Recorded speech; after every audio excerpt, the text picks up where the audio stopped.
Hello guys, it's your boy Nattle. So today I'm going to make an Arms Warrior guide. I have had a lot of questions on my stream about it. I stream 10 plus hours every day on twitch.tv/Nattle, so please swing by and please enjoy the video. Alright guys, first off we have the talents. In the first tier I pick Skull Splitter. I pick Skull Splitter in pretty much every scenario in the game. In all areas of the game I think Skull Splitter is the best talent of the first tier. Sudden Death can't really compete because your execute range is so long from the Massacre talent. I'll come to that later. So that's why Sudden Death can't really compete on single target. And War Machine gives you rage after you kill enemies. And in dungeons, I like to have my rage during the fight, not after the fight. I mean, there are some scenarios where War Machine could be really good, but I go for Skull Splitter in most scenarios. Double time, impending victory, Stormbolt. That's the second tier. You always want to go for double time here because that's what's going to help you keep on the boss. That's going to give you higher uptime on the boss. The other two talents are just a heal and a stun, so you're not going to be using those in a raid environment, probably ever. The third tier is Massacre, Fervor of Battle, and Rend. Massacre is the best single target talent in this row. It makes your execute range almost twice as long, and since our execute hits really hard right now, it's a really good option. Fervor of Battle is what I go with in dungeons. It really helps you AoE down mobs, it makes your whirlwind do 10% more damage, and also slams your primary target.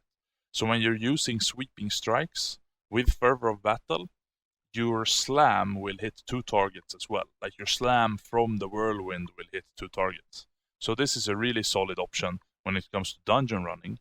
And what you will see in my videos is that even on single target, I'm using Whirlwind, because with this talent, Whirlwind also slams the target, as I said. So you want to be using Whirlwind on single target also. In the fourth tier, we have Bounding Stride, Second Wind, and Defensive Stance. Bounding Stride is going to give you the highest uptime on the boss. So if your only objective is damage on a boss, or damage in a dungeon, or damage in general, then you want to pick the Bounding Stride talent.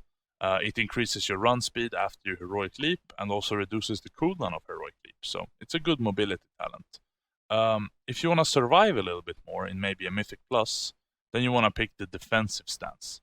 That's a stance that you can activate that makes you take 20% less damage, but also makes you deal 10% less damage. So you don't want to have it on all the time, but it can be a good thing to have if there is a certain mob pack or a certain boss or a certain mechanic that does a lot of damage. It's a really good thing to have. You can activate this together with Die by the Sword, which is a warrior defensive, and those two together will give you 50% reduction of damage taken.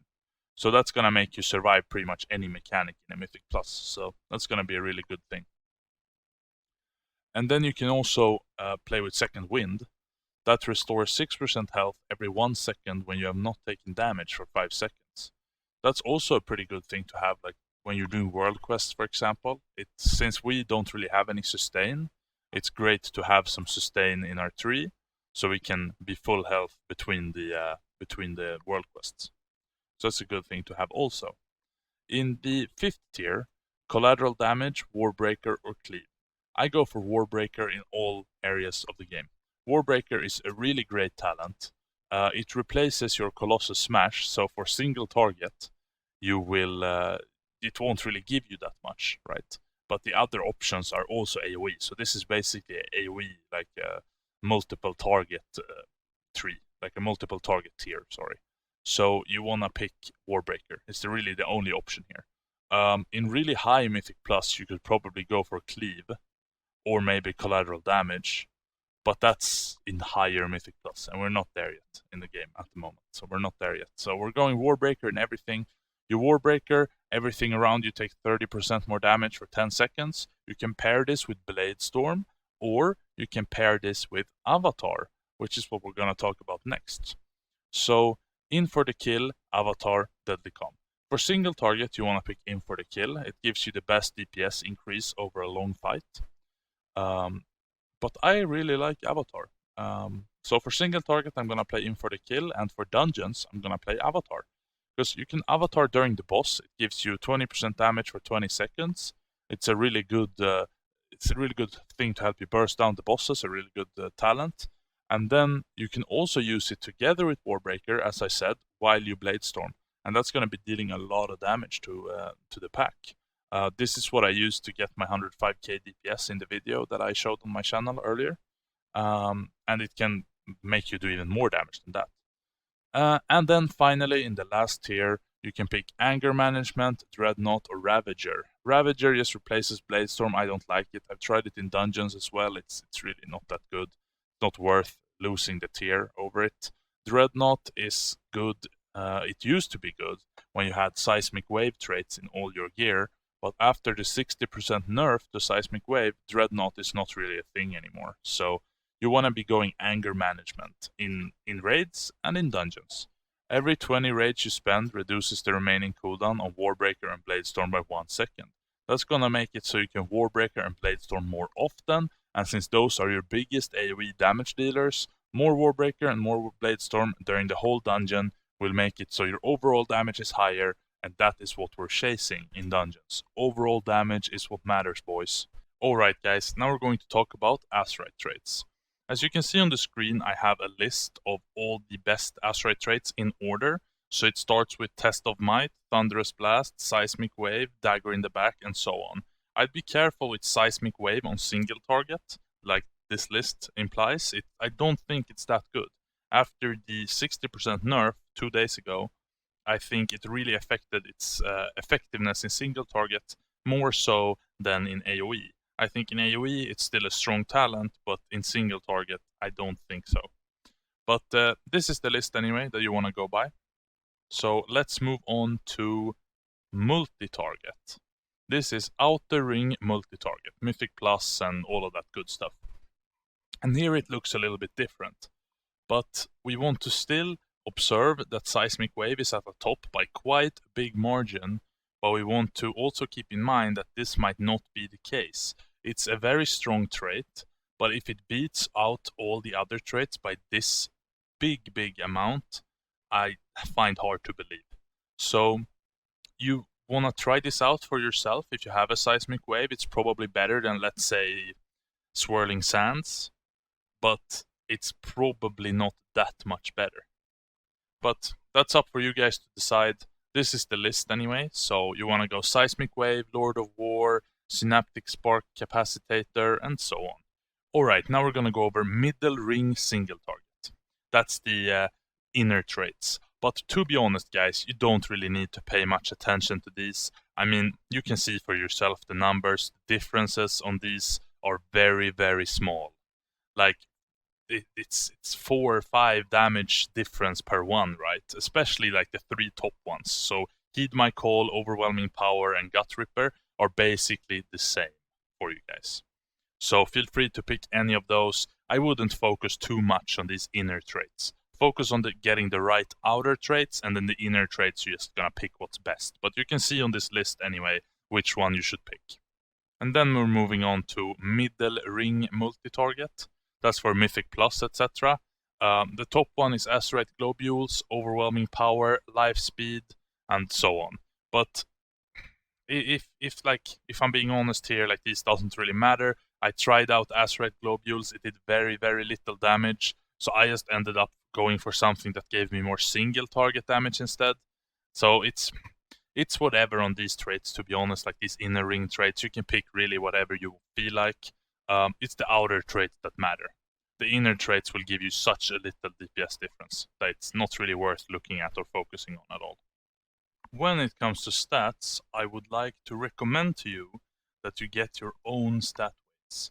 If you haven't done that, if you don't know what to do, if you don't know how to do it, please put a comment down below if there would be an interest in me making a full video like I did back in Legion, how to get your own stat weights. It's slightly easier now than it was in Legion, but it is a little bit different. But while I recommend that everyone get their own stat weights, I still can appreciate the people who just want to play casually and just want to know like what stats to aim for type of thing. Because the stats are generally going to be pretty similar for the same class, right? It's going to be a little bit of a number difference here and there, but In general, you could just go for whatever stat weights that are like in general. You don't have to sim yourself. Although if you're gonna raid, I would really suggest to you that you get your own stat weights. So if you wanna see a video on that, please comment below and I'll make one for you guys. So my current stat weights: strength at the top, as you can see here. Then comes crit. Then comes haste. Then comes versatility, and then mastery. In the beginning of the expansion, mastery was really bad. So if you have old stat weights, then mastery might show 0.8, 0.08, I think it was even, like it was super low. But after the buff to mastery, as you can see, it's still my worst stat, but it's not like by much. So like all of the stats are pretty similar in value, but as you can see here, you want to have strength, then you want to have crit, and you want to have haste.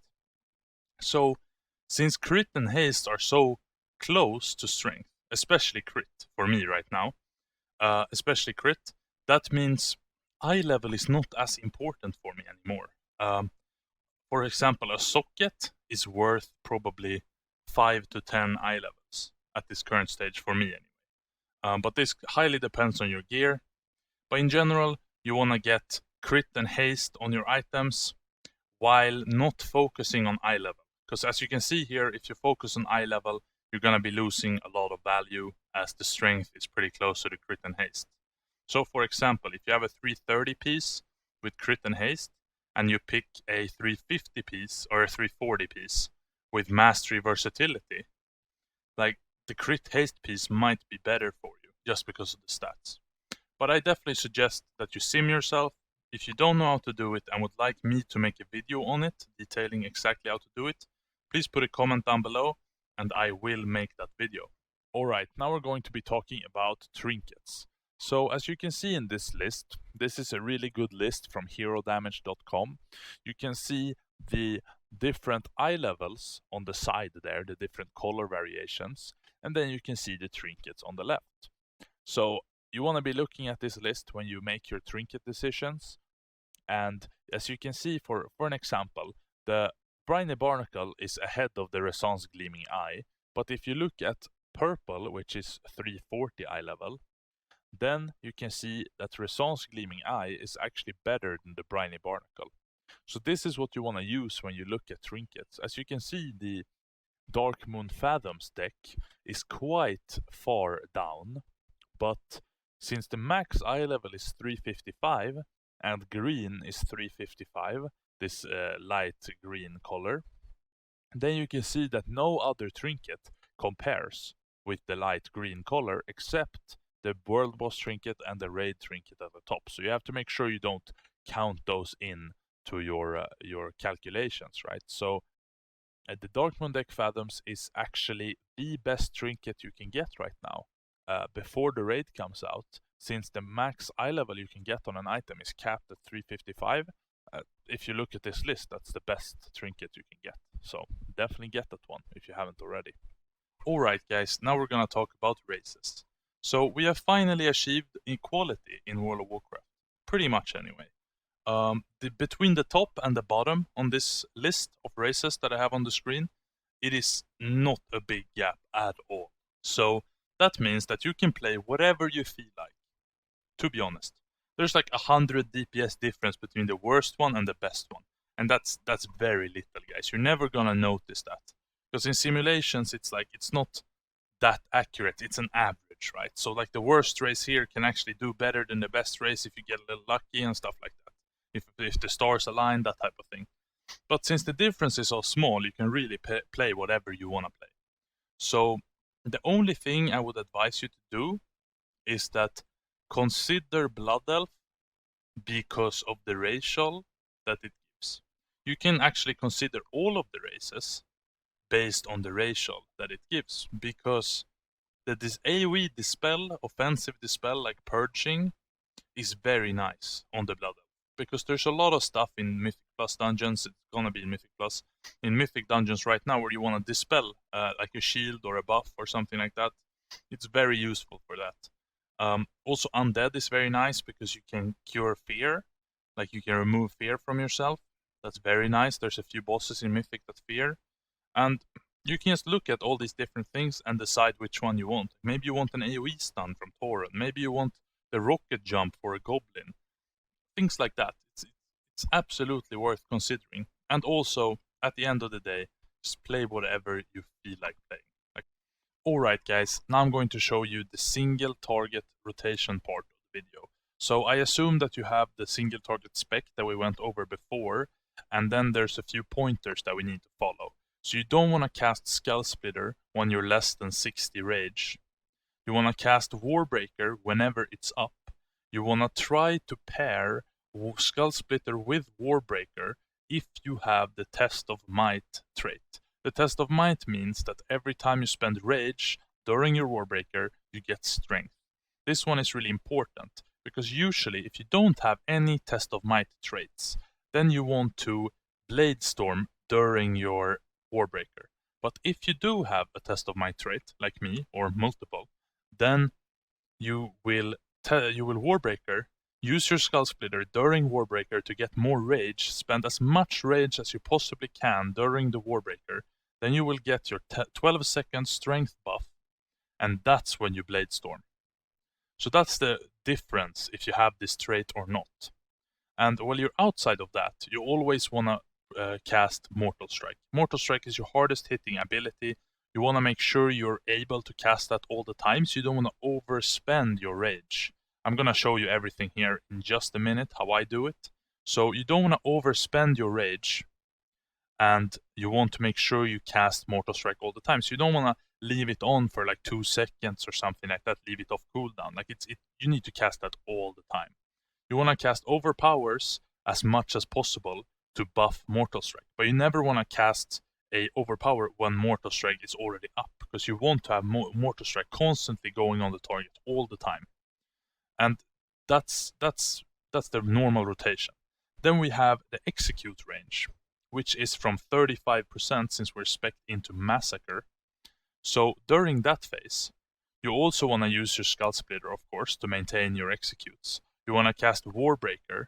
You want to cast Blade Storm when you're under 30 rage. So let's build up a scenario, right? You're fighting the boss. You pool a little bit of rage. That means that you're not using any extra abilities. You're not using any slams when the boss is on like 40%, because you know he's soon going to be at 35%. So when it gets to 35%, you can spam execute for a while. You can Skull Splitter, spam another execute. And then when you're low rage, you can't execute because you're below 30. Then you want to use your Blade Storm. So you're Blade Storming in the execute range. When you get out of that, make sure that you keep executing the boss until he's dead.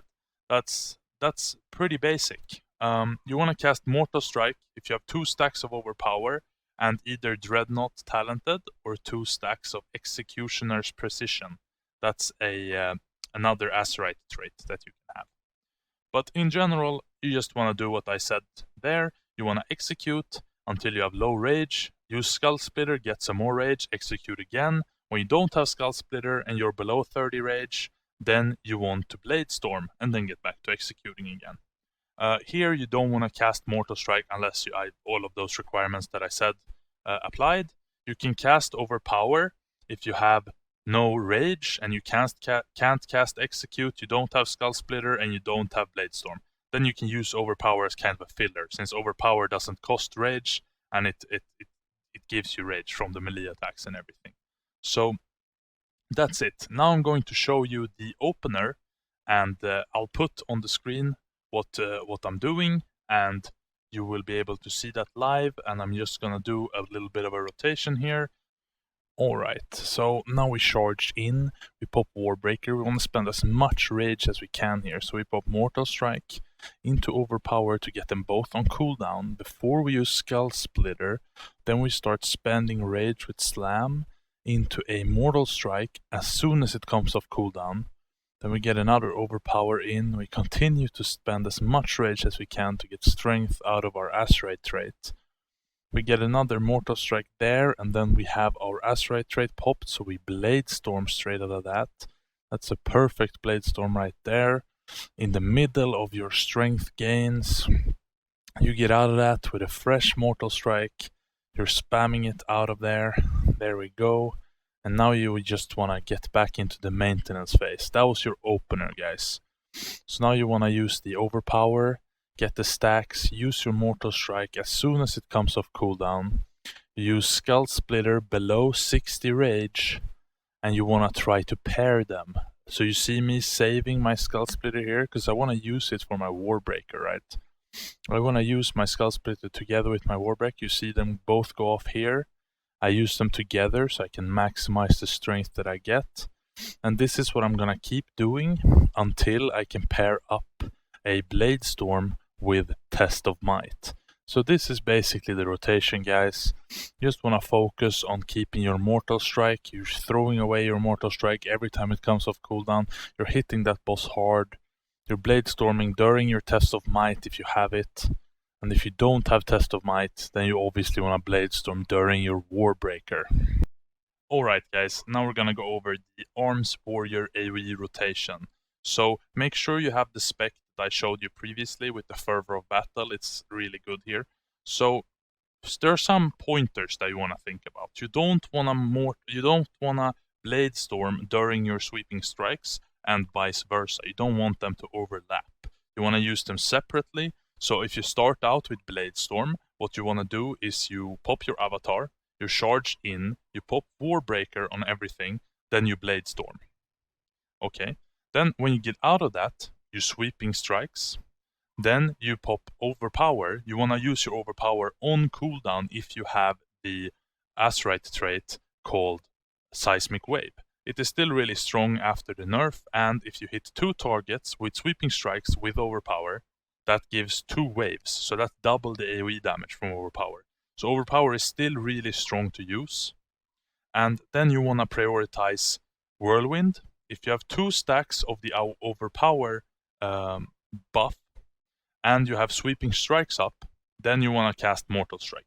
That will give deep wounds on 2 targets, which is really nice. So in general, after you want to try to get at least 1 Mortal Strike in at the end of your sweeping strikes after your Blade Storm has faded. If you are using sweeping strikes before you're using Blade Storm, like let's say you pull a pack and you don't have Blade Storm up, then you want to be using sweeping strikes and getting a Mortal Strike early on to get the deep wounds buff.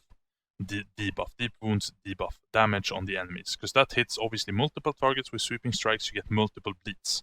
Okay, so I'm gonna show you now how I like to do my AoE. So I'm gonna start with just throwing everything at the boss.